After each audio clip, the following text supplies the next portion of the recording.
Morning dear students, class 9 section a plus section b biology. तो आज हम start कर रहे हैं एक नया टॉपिक। ठीक है, प्रोटेक्टिव टिश्यू। तो थोड़ा सा मैं क्लासिफिकेशन, जैसे आपको पता है हम यूनिट नंबर 2 पढ़ रहे हैं टिश्यू। ठीक है, टिश्यू में दो तरह के टिश्यू होते हैं, एक प्लांट टिश्यू होता है और दूसरा एनिमल टिश्यू होता है। तो मैंने आपको इससे पहले जो पढ़ाया है, मतलब हम जो पहले पढ़ रहे हैं वो प्लांट टिश्यू पढ़ रहे हैं, एनिमल टिश्यू हम बाद में पढ़ेंगे। तो प्लांट टिश्यू का मैंने आपको एक क्लासिफिकेशन पहले ही मैंने आपको लिखवाया है कि प्लांट टिश्यू को मेनली जो है वो दो हिस्सों में डिवाइड किया है। ये आपका क्लासिफिकेशन हुआ किसका, प्लांट टिश्यू का। उनको दिखा रहा हूँ जिन्होंने पहले मिस किया है। तो ये चार्ट आपके पास पहले से ही बना हुआ है। ठीक है, ये प्लांट टिश्यू के जो है क्लासिफिकेशन है। एक होता है मेरिस्टेमेटिक, दूसरा होता है परमानेंट। तो हमने मेरिस्टेमेटिक के साथ छेड़ना नहीं है क्योंकि हमने मेरिस्टेमेटिक पूरा जो है वो कंप्लीट किया हुआ है। ठीक है, तो मैंने आपको ये नोट्स भी भेज दिया है और मैंने लेक्चर भी रिकॉर्ड किया है, जिन्होंने नहीं देखा है वो देख सकते हैं दोबारा से। तो हमने समझ आई बात। तो प्लांट टिश्यू पढ़ रहे हैं, प्लांट में हमने मेरिस्टेमेटिक ख़त्म किया है, एपिकल, लेटरल और एंटरकेरियल। तो कहने का मतलब ये है हमने मेरिस्टेमेटिक ख़त्म किया है। अभी हम पढ़ रहे हैं कौन सा, परमानेंट टिश्यू। तो परमानेंट टिश्यू में जो है उसके मेनली दो टाइप्स हैं। ठीक है, एक है सैम्पल परमानेंट टिश्यू और दूसरा है कॉम्प्लेक्स परमानेंट टिश्यू, याद रखना। तो अभी हमने परमानेंट टिश्यू जो है वो पढ़ रहे हैं। तो परमानेंट टिश्यू में हम कहाँ पहुँचे हैं, इसके बाद मैं आपको यहाँ से दिखाऊंगा। ये देखो, तो हमने परमानेंट टिश्यू जो है वो स्टार्ट किया था। ठीक है, ये परमानेंट टिश्यू मैंने पढ़ाया था कल। ये हुआ परमानेंट टिश्यू। तो परमानेंट टिश्यू के दो टाइप्स हैं, एक सैम्पल परमानेंट टिश्यू और एक कॉम्प्लेक्स। तो अभी हम सैम्पल वाला पढ़ रहे हैं, ये वाला। एक है सैम्पल और दूसरा है कॉम्प्लेक्स। ठीक है, तो सैम्पल अभी हम पढ़ रहे हैं। सैम्पल में भी दो टाइप्स हैं, कितने हैं वो मैंने यहाँ पे नहीं लिखाया है। ठीक है, तो सैम्पल में भी कितने टाइप्स हैं, दो टाइप्स हैं। ये देखो, सैंपल में दो टाइप्स हैं। सैंपल परमानेंट टिश्यू में एक प्रोटेक्टिव टिश्यू होता है, एक सपोर्टिव टिश्यू होता है। ठीक है, तो अभी हम पढ़ रहे हैं कौन सा, प्रोटेक्टिव टिश्यू। ये मैं आपको बता रहा था, ये पढ़ना है आज हमें, प्रोटेक्टिव टिश्यू। ठीक है, तो प्रोटेक्टिव टिश्यू में भी हमने एक पढ़ा है। तो प्रोटेक्टिव टिश्यू के दो टाइप्स हैं। ठीक है, समझ आई बात। तो अभी हमें जो है वो प्रोटेक्टिव टिश्यू पढ़ना है। तो प्रोटेक्टिव टिश्यू को भी कितने हिस्सों में डिवाइड किया हुआ है, प्रोटेक्टिव टिश्यू को भी दो हिस्सों में डिवाइड किया हुआ है। ठीक है, तो यहां पहुंचे हम। एक आपका आता है प्रोटेक्टिव टिश्यू में एपिडर्मिस है। ठीक है, और दूसरा आता है प्रोटेक्टिव टिश्यू में आपका, ये मैं आपका प्रोटेक्टिव टिश्यू की बात कर रहा हूँ, यानी सैंपल परमानेंट टिश्यू में ये इसकी बात कर रहा हूँ। यहाँ पे मैं आपको दिखाऊंगा ये ये सैंपल मतलब परमानेंट टिश्यू के दो टाइप्स हैं, एक सैंपल एक कॉम्प्लेक्स। सैंपल के भी दो हैं। ठीक है, एक प्रोटेक्टिव टिश्यू, एक सपोर्टिंग। प्रोटेक्टिव के भी फिर दो टाइप्स हैं। ठीक है, प्रोटेक्टिव के दो टाइप्स हैं, यानी प्रोटेक्टिव जो है दो इससे मिलके बना हुआ है, एक एपिडर्मिस, एक कॉर्क और फीलियम। तो हमने एपिडर्मिस पढ़ा है, तो अब बचा आपका कॉर्क, और कॉर्क भी बोलते हैं या इसको फीलियम भी बोलते हैं। ठीक है,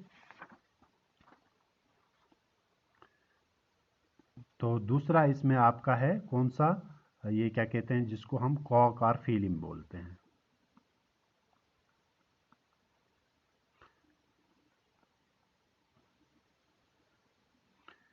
कॉर्क और फीलियम, कॉर्क भी बोलते हैं। ठीक है, या इसका और करके दूसरा नाम भी आप लिख सकते हैं। तो डियर स्टूडेंट्स, प्रोटेक्टिव टिश्यू जैसे नाम से ही पता चलता है, ये प्लांट के लिए क्या प्रोवाइड करता है, प्रोटेक्शन देता है।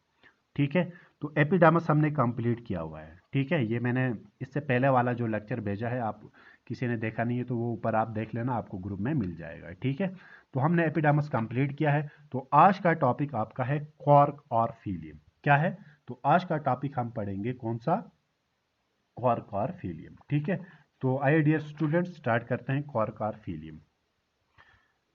तो आज हमें पढ़ना है कॉर्क, कॉर्क भी बोलते हैं, इसका दूसरा नाम है फीलियम। ठीक है, तो ये स्टार्ट करते हैं डियर स्टूडेंट्स आज जो है ठीक है।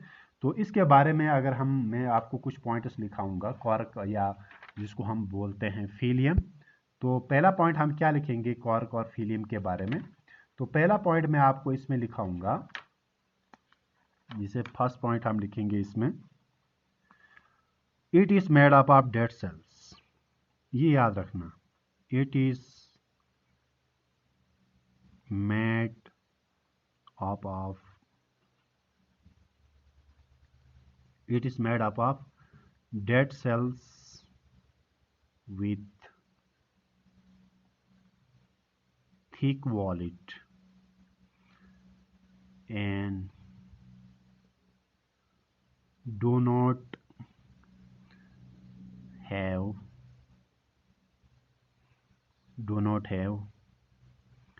intercellular space।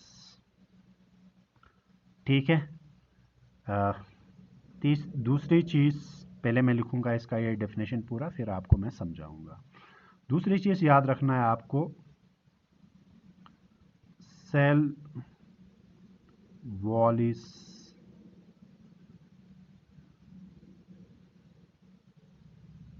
ये cell wall in cork deposit waxy substance, call it suberin. ये मैं अभी बताऊंगा इनके बारे में, ये क्या चीज़ें होती हैं। तो सेल वॉल इज इम्परमिएबल।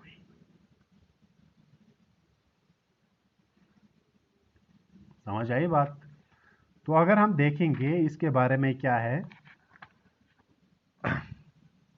ठीक है। तो पहली चीज मैंने आपको क्या लिखा, it is made up of dead cells. तो याद रखना, जो पेट की छाल देखी आपने, पेट की छाल होता है, पेट जैसे कोई दरख्त देखेंगे, ठीक है, उसका बाहर वाला जो छाल होता है, उसकी कवर होता है, पेट का बाहर वाला कवर, उसी को बोलते हैं हम जो है क्वार्क और फीलियम बोलते हैं। तो ये प्रोटेक्टिव टिश्यू में आता है, बचाता है इसको, ठीक है। तो पेट की छाल को हम बोलते हैं क्वार्क, क्या बोलते हैं, क्वार्क, और इसको बोला जाता है फीलियम। तो पेट की छाल मतलब दरख्त का बाहर वाला कवर जो आता है। तो याद रखना ये डेड सेल्स होते हैं, क्या होते हैं, ये लिविंग नहीं होते हैं। समझ गए। और क्या होते हैं, थिक वॉलिड होते हैं। थिक वॉलिड मतलब मोटा होता है। तो देखना कभी बाहर का छिलका जो है पेट का, आप एक बार देख लेना, उसको खोद के या उसको आप निकालने की कोशिश करेंगे तो काफ़ी थिक होता है, ठीक है, थिक वॉलिड होता है। और उनके सेल्स के बीच में कोई जगह नहीं होती है, यानी इनके सेल्स के बीच में कोई, सेल्स के बीच में जगह होगी तो उसको intercellular spaces are present कहेंगे हम, ठीक है। एंटर सेल्यूलर स्पेसेस उन स्पेस को बोलती हैं जो सेल्स के बीच में होती हैं, ठीक है। तो इसमें एंटर सेल्यूलर स्पेस जो है वो एब्सेंट है, यानी इसके कहने का मतलब इनके सेल जो होते हैं वो कॉम्पैक्टली अरेंज होते हैं। जैसे हम किसी जगह पे टाइल नहीं लगाते हैं, टाइल, ठीक है, बिल्कुल वहीं से फिक्स है, बीच में कोई जगह नहीं है। तो क्लियर होगा यह पॉइंट। डेड सेल्स के बने होते हैं, यानी लिविंग नहीं होते हैं, डेड होता है ये, समझ लेना आप। जो कॉर्क होता है, ठीक है, बाहर वाला छिलका होता है, पेड़ की छाल होती है, वो डेड होता है, डेड सेल्स होते हैं, ठीक है। थिक वॉलिड होते हैं। ये थिक वॉलिड क्यों होते हैं वो मैं अभी बताऊंगा, क्योंकि जैसे मैंने आपको बताया, ये दूसरे पॉइंट में चलो डिस्कस करेंगे, ठीक है। थिक वॉलिड होते हैं और कोई जगह नहीं होती है सेल्स के बीच में। Cell wall in cork deposit of a waxy substance, call it suberin. अब ये सुवरीन क्या होता है, सुवरीन जो है एक जो है वैक्सी सबस्टेंस होता है, वैक्स जैसा सबस्टेंस होता है एक। तो इसी की वजह से दो चीजें होती हैं, इसी सुवरीन की वजह से। एक तो सुवरीन की वजह से, जैसे मैंने आपको बताया, सुवरीन जो है क्या करता है, सुवरीन का सबसे पहला काम जो है वो, जैसे मैंने आपको कहा ना, ये क्वार्क के सेल जो होते हैं वो थिक थिक वॉलिड होते हैं, ठीक है। ये थिकनेस किसकी वजह से होता है, ये होता है सुवरीन की वजह से।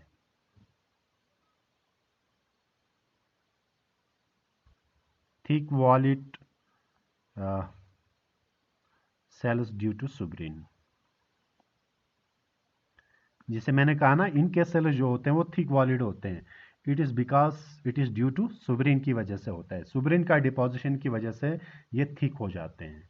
और दूसरा सुब्रिन का काम है ये वाला, cell wall is impermeable. Impermeable आपको पता है, इम्परमिएबल उसको बोलते हैं, ठीक है, जिससे कोई चीज पास ना हो, ना अंदर जा सके ना बाहर जा सके, तो उसको हम बोलते हैं क्या, यानी कहने का मतलब इसमें जो है इनके बीच में एंटर सेल्यूलर स्पेस नहीं होती है, पोर्स नहीं होते हैं, तो ये भी इम्परमिएबल किसकी वजह से हो जाता है, इसी वजह से,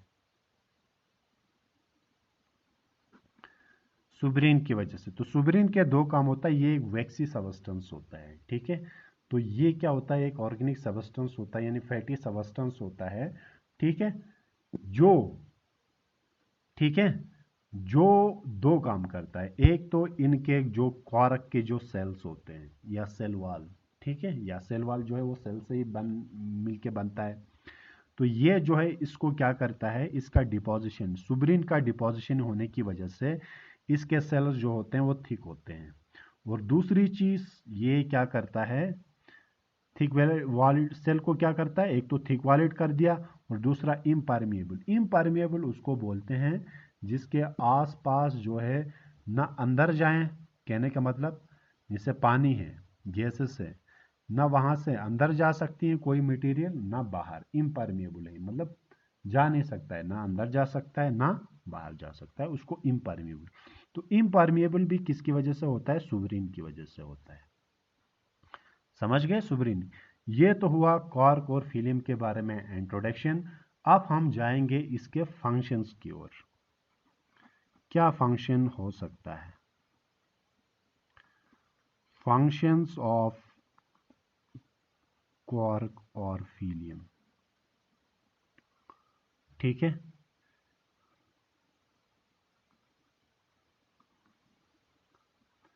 क्या फंक्शन हो सकता है क्वार्क और फिलियम का, पहला फंक्शन, पहले मैं फंक्शंस लिखूंगा,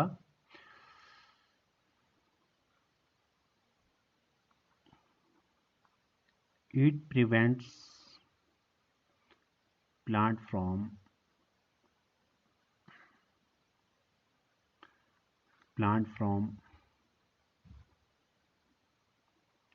infection and mechanical injury।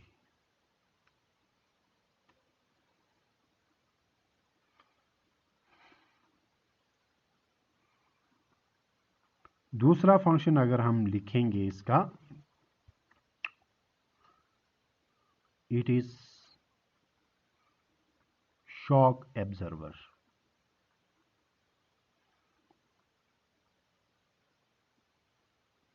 Shock absorber, insulator for plants, ठीक है। अगर हम तीसरा फंक्शन लिखेंगे इसका, और है इसका प्रोवाइड टफनेस,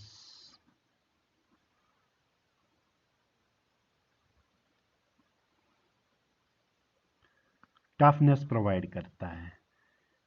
काफ़ी है इतना, और भी चलो एक लिखते हैं और, ठीक है।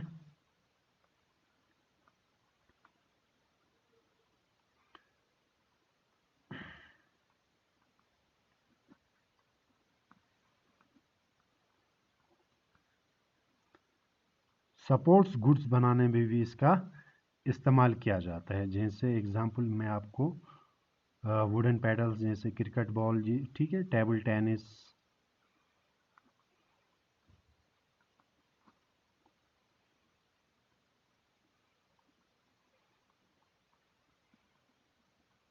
एटसेट्रा, दैट इज समझ, काफ़ी है इतना।